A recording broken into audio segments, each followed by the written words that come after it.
Welcome to Super Great Kids Stories, fun tales to make you laugh and cry, with some of the best storytellers from around the world, recommended for ages 5 to 105.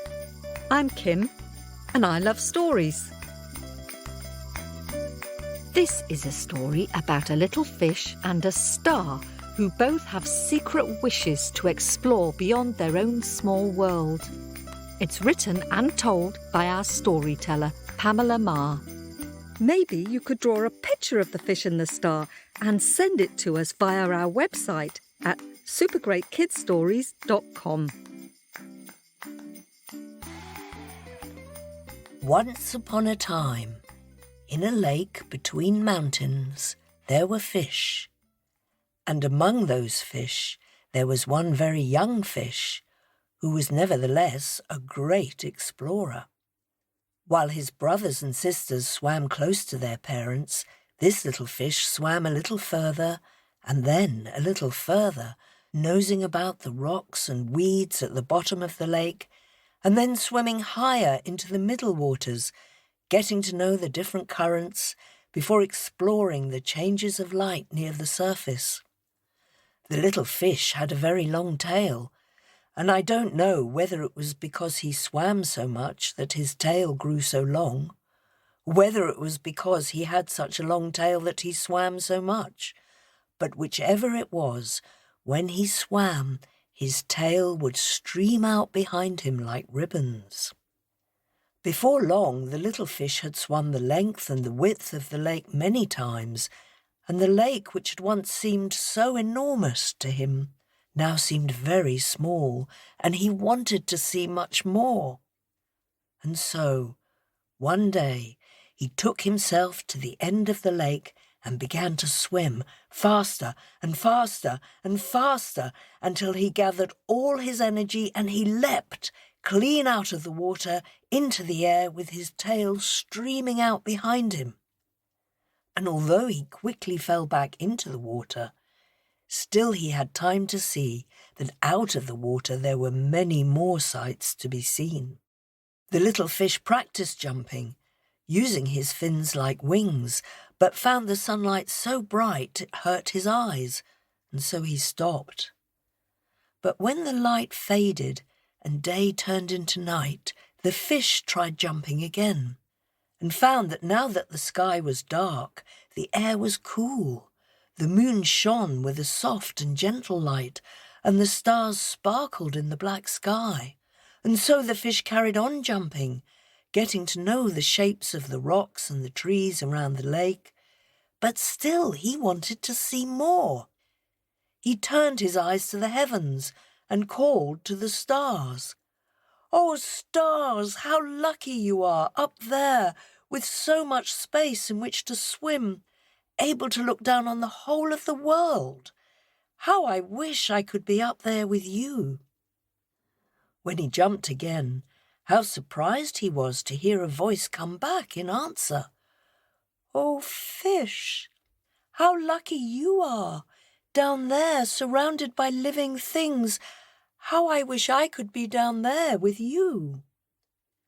"Who answers me?" called the fish when he jumped again, and heard the reply, "It is I, a star, shining high above you." "I am a wishing star," she told him, "and when clouds part and I can be seen, people on earth call their wishes up to me and hope that I will weave my starlight into the fabric of their lives and make their dreams come true. But I wonder whether any of them ever stop to think that a wishing star might have wishes of her own.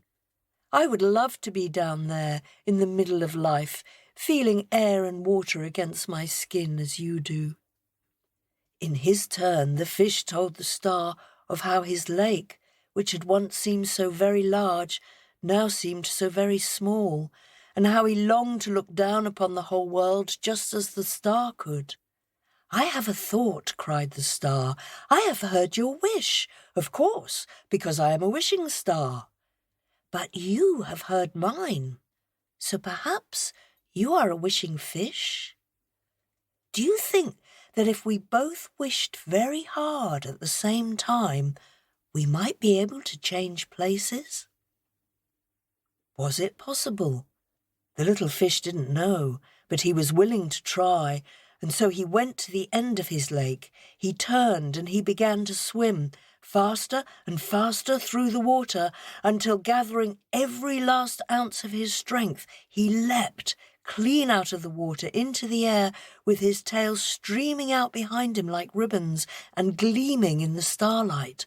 And as he flew into the air, he closed his eyes and wished very hard. And he flew up past the treetops, up past the mountain tops, up through the clouds, on and up into endless and limitless space. And if he had opened his eyes, he would have seen that he passed a star that was turning, spinning, falling down through the clouds, down past the mountain tops, down past the treetops, until, reaching the surface of the lake, she floated for a moment, before sinking gently down through the waters to settle softly on the bottom. And to this day, if you pass a lake on a clear night, when the wind isn't blowing and the waters are still, you may see a star twinkling up at you from the bottom. And people may say to you, "It's just a reflection." But you will know that that is a star that once fell to earth. And if you are walking on a dark and cloudless night and you look up, you might see a streak of light travel across the black sky, and people might say to you, "Look, a shooting star." But you will know that it is a fish with a very long tail, gleaming in the starlight as it swims through never-ending space.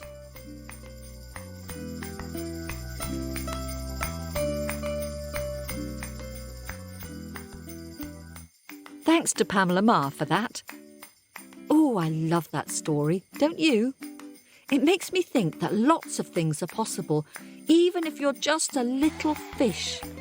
If you liked it, maybe you could draw a picture of the fish and the star and send it to us via our website at supergreatkidsstories.com. Or just tell us which is your favourite Super Great Kids story. We'd love to hear from you.